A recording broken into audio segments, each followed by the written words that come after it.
Allahumma salli ala Sayyidina Muhammad wa ala ali Sayyidina Muhammad. Marilah kita simak bersama-sama ceramah dari Abah Guru Sekumpul Syekh Kiai Haji Muhammad Jaini bin Abdul Ghani Al-Banjari. Selamat menyimak, semoga bermanfaat. Untuk mencapai yang demikian, pertama mengenal diri, yang kedua memperlakukan diri sebagaimana hamba, yaitu beribadah. Hasilnya akan mendapat ma'rifat dan akan mendapat takwa dan akan mendapat surga. Itu adalah jalan hanya satu yang disebut Ahlus Sunnah wal Jamaah, yang disebut jalannya Rasulullah SAW dan pula warganya serta sahabat-sahabatnya dan pengikut beliau. Kemudian tidak ada jalan untuk yang itu lagi kecuali kita belajar. Tanpa belajar tidak bisa. Belajar kepada seorang guru yang menguasai ilmu itu. Guru ini pula dia menguasai ilmu itu dan dapat izin dari gurunya untuk mengajarkan ilmu itu. Dan gurunya ini dapat izin lagi guru yang di atasnya sampai kepada Rasulullah SAW. Kalau ilmunya, kalau pembicaraannya itu tidak ada hubungan sampai ke Rasulullah, putus di tengah jalan, maka itu disebutkan sesat. Contoh adalah kendaraan mobil. Kalau surat menyuratnya tidak lengkap, maka kita yang ikut di dalam mobil itu ada mempunyai resiko besar. Tatkala ada razia, maka ditahan. Nah, jadi kendaraannya ditahan di polisi, orangnya yang di situ terpaksa pulang ke rumah jalan kaki.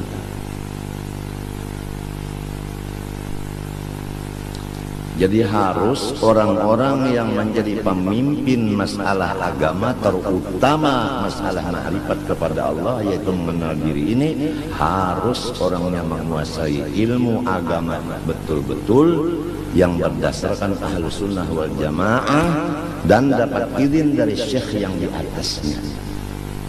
Kalau tidak, mohon melimpah daripada mobil itu ke mobil yang dijamin selamat.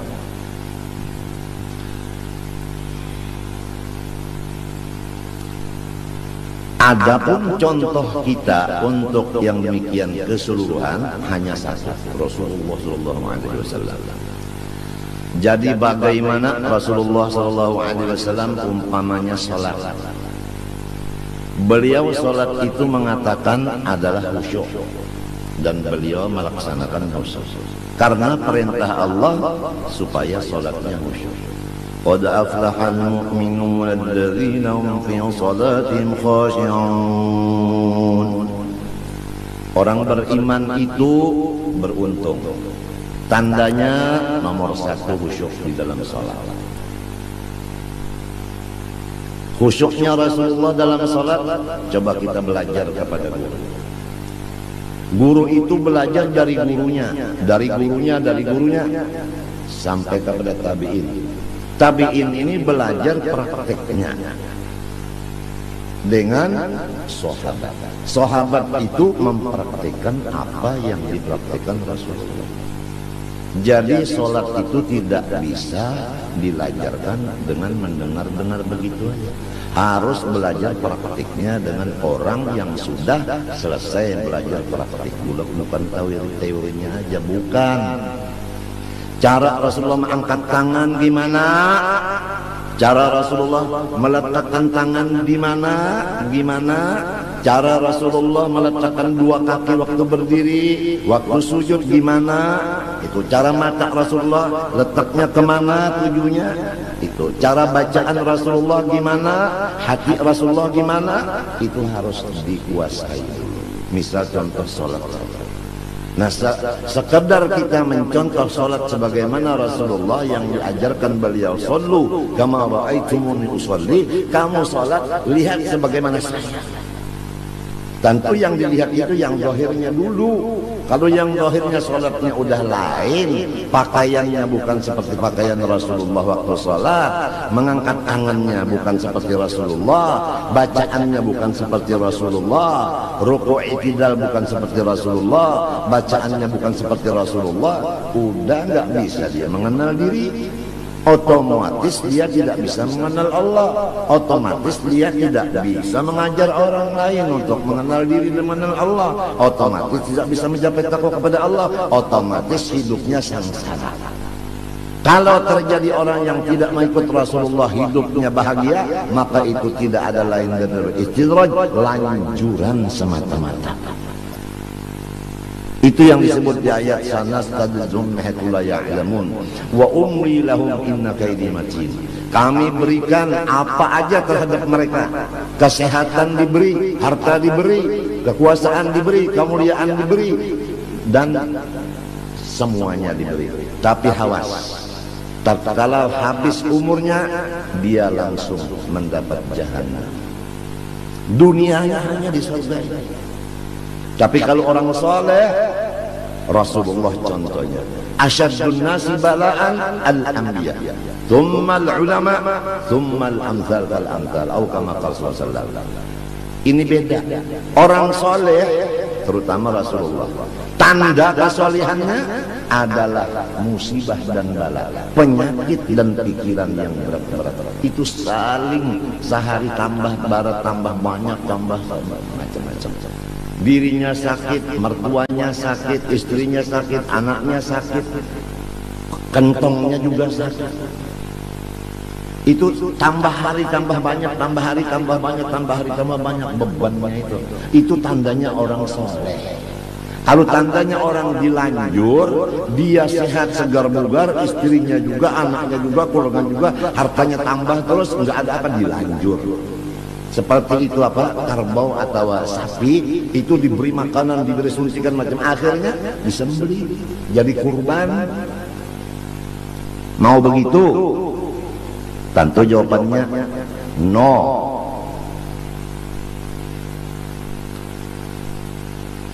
Jadi jangan berbahagia, berbangga orang yang sehat, karena banyak kesehatan itu yang menjadikan lanjuran. Dan jangan bersedih orang yang sakit, karena di sakit situlah dekatnya kepada Allah. Manusia berbicara seenaknya karena dia belum sakit. Coba kalau terkata dia sakit, gimana? Apa sanggup bicara begitu? Tatkala pulusnya udah habis, badannya sakit, istrinya sakit, mertuanya sakit, ibunya sakit, bapaknya sakit, anaknya sakit. Di sini ketahuan apakah dia hamba Allah ataukah dia hamba nafsu. Marah enggak? Sabar enggak? Ridho enggak? Nah di sini. Jadi kalau orang itu ibadah, dapat bala musibah, orang yang tidak ada ibadah itu, masya Allah, meningkat keduniaannya. Kadang-kadang akhiratnya juga meningkat pada lahirnya. Tapi hakikatnya ibadah yang begitu meningkat itu dasarnya bukan ikhlas karena Allah. Dia tertipu dengan tipuan yang berjuta-juta tipuan di dalam ibadah. Jadi ujar Bang Napi, waspadalah, waspadalah, waspadalah. Mudah-mudahan kita sepulau warga diselamatkan Allah dari gurur, daripada tertipu.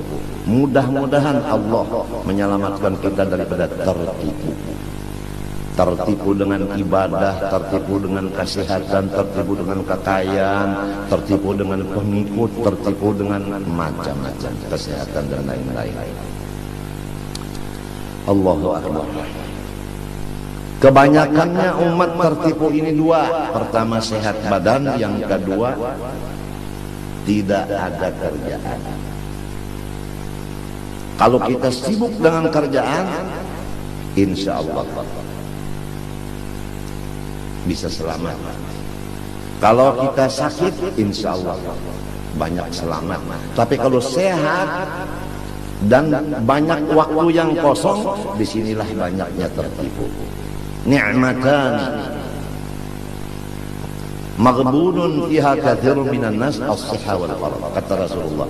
Dua nikmat Allah yang 99% manusia tertipu dengan dua itu. Satu, sehat badan. Dua, lapangan. Kelapangan.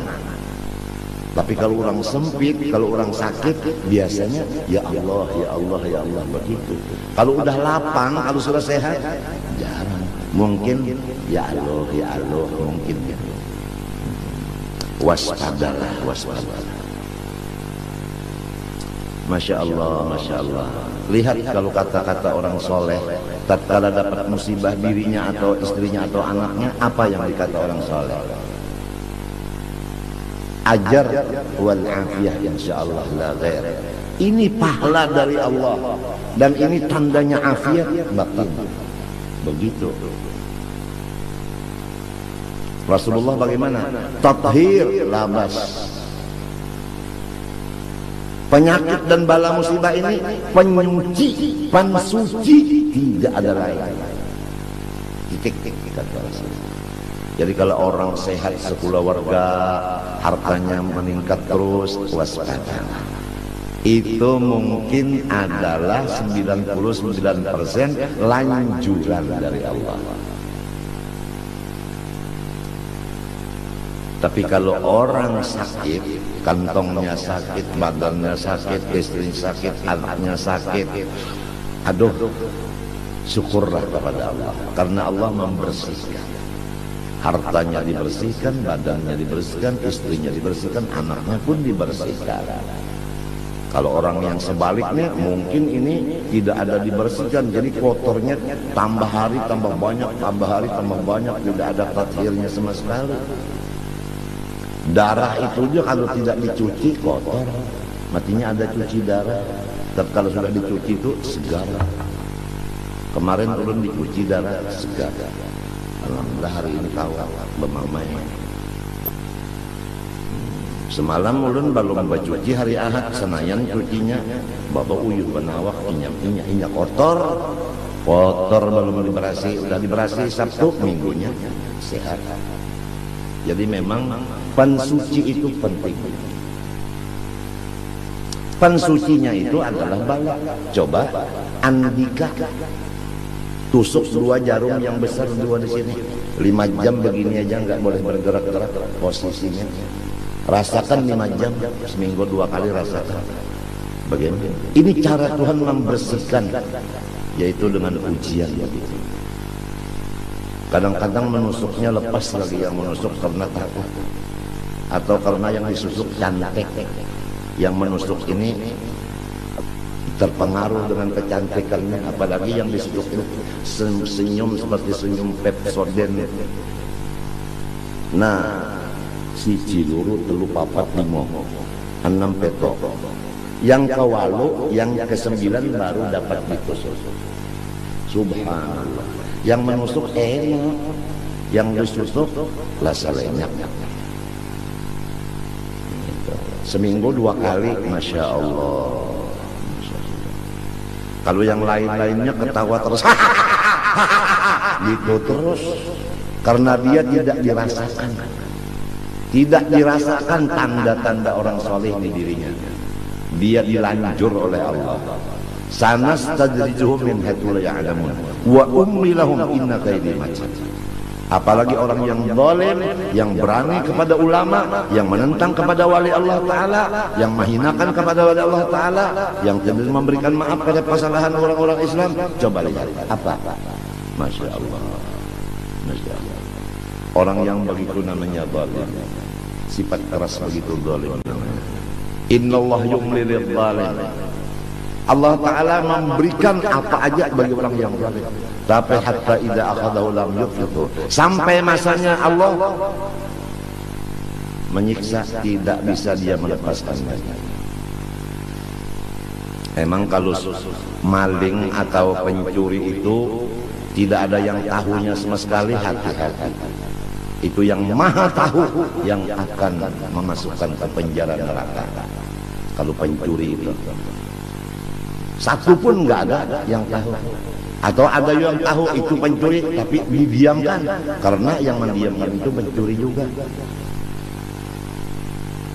Tapi Allah yang maha kuasa itu yang bakal memasukkan ke dalam penjara. Penjaranya di mana? Jahannama yaslaunaha fabi'sal qarar. Di sana nanti. Kalau penjara di sini sekian tahun bebas. Di sana khalidina fiha, kekal di dalam. Enggak ada istilah sekian tahun, enggak ada. Jadi kalau orang lepas dari penjara di sini jangan gembira-gembira dong. Kalau kesalahan banyak di sini, salah sama ulama, salah sama orang tua, salah sama macam-macam, jangan bergembira dong. Walaupun nggak masuk penjara di sini, di sana yang kekal. Ya mudahan kita dapat bimbingan dari Allah yang sebenarnya. Kemudian ini hari kita membaca sambungan daripada yang dibaca kemarin sebelum hari raya Kurban, yaitu masalah orang yang mengenal dirinya sebenar-benar kenal. Kemudian akhirnya dia kenal kepada Allah, kemudian dia takwa kepada Allah, kemudian dapat surga di dunia. Nah, orang yang mendapat sedikit saja daripada itu ilmu, tidak ada lain kecuali melewat daripada Rasulullah SAW yang diumpamakan seperti Rasulullah itu lautan ilmu itu. Jadi orang yang mengenal dirinya sebenar-benar kenal itu mengambil daripada pengenalan Rasulullah. Tidak bisa orang mengenal diri kecuali mengambil pengenalan itu dari Rasulullah. Rasulullah ini mengambil dari Allah. Sesudah ada di tangan Rasulullah, Rasulullah yang membagi-bagi ke sini, ke sini, ke sini. Maka orang masing-masing dapat pengenalan itu. Nah, kenapa orang yang udah kenal bahwa Rasulullah ini tukang bagi, kenapa dia menganggap bahwa pengenalan ini dari Allah langsung, tidak melewat Rasulullah? Buktinya tidak membicarakan masalah Rasulullahnya, yang dibicarakan Allahnya, Rasulullahnya tidak terdengar. Masya Allah.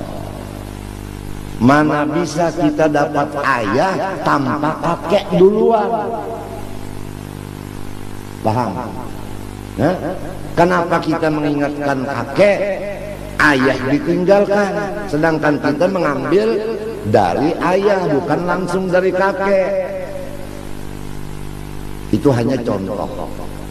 Jadi memang dari Allah, cuman lewatnya lewat Rasulullah. Betul nggak?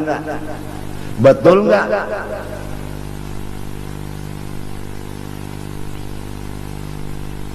Pusat kada bisa langsung dari pusat, harus dari mulut, bukan dari daerah. Itu pemerintah punya urusan. Pusat itu mendapat hasil dari mulut. Kan pusat itu kenyang, hasil dapatnya dari mulut, makan. Mulut ini hasil dari mana? Dari kaki. Tahu? Kaki itu di bawah. Dari yang di bawah, mulutnya dapat. Mulut mengirim ke pusat. Jadi pusat harus ingat dengan si kaki ini yang di bawah ini. Jadi kita kalau udah alim jangan lupa dari guru yang asal melajari A, B, U, A, E, U. Itu jangan lupa sama guru yang awal itu tadi. Ini udah mengaji alim lupa sama gurunya yang melajari A, I, U. A patah A kasra I, A dhamma U, A, I, U. Bapak haba, bapak habi, babi haram.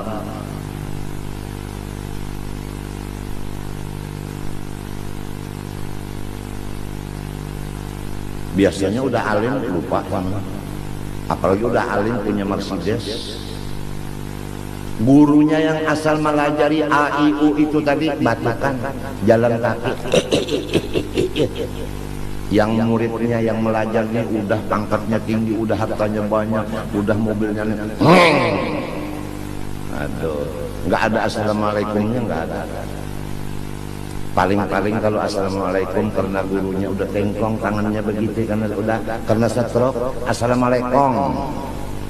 Jadi kata gurunya, waalaikumsalam wa rabbi wa hajal burud. Sekian.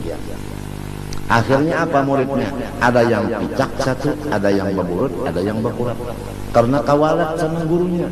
Orang yang ketulahan sama gurunya itu macam-macam. Ketulahan itu, kawalat itu macam-macam caranya.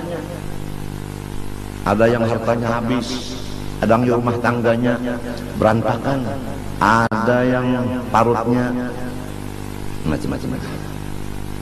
Ada yang pangkatnya amblas, ada yang hutangnya meningkat, pakai bunga lagi.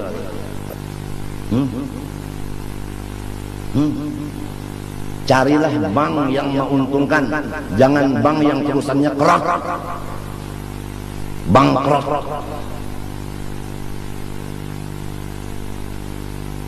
Ini mungkin di sini ada nih tamu datang nih. Kira-kira direktur bank, kira-kira.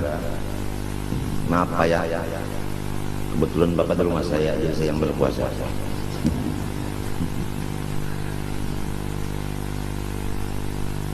Kita harus ingat Indonesia dan dunia semuanya miliknya Allah. Lillahi ma fis samawati wa ma fil ardh. Wa in tubdu ma fi anfusikum aw tukhfu yuhasibkum billah fayaghfiru man yasha wa yu'adzibu man yasha wallahu ala kulli syai'in qadir. Allahu akbar. Sami'allahu liman hamidah. Rabbana wa lakal hamd. Bahasa di Makkah.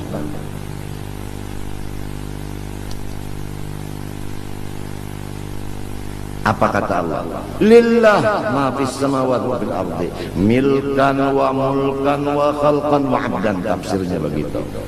Yang menjadikan, menciptakan, kemudian yang mengatur, kemudian yang menjadikan hamba, yang memiliki hanya Allah, dunia dan isinya.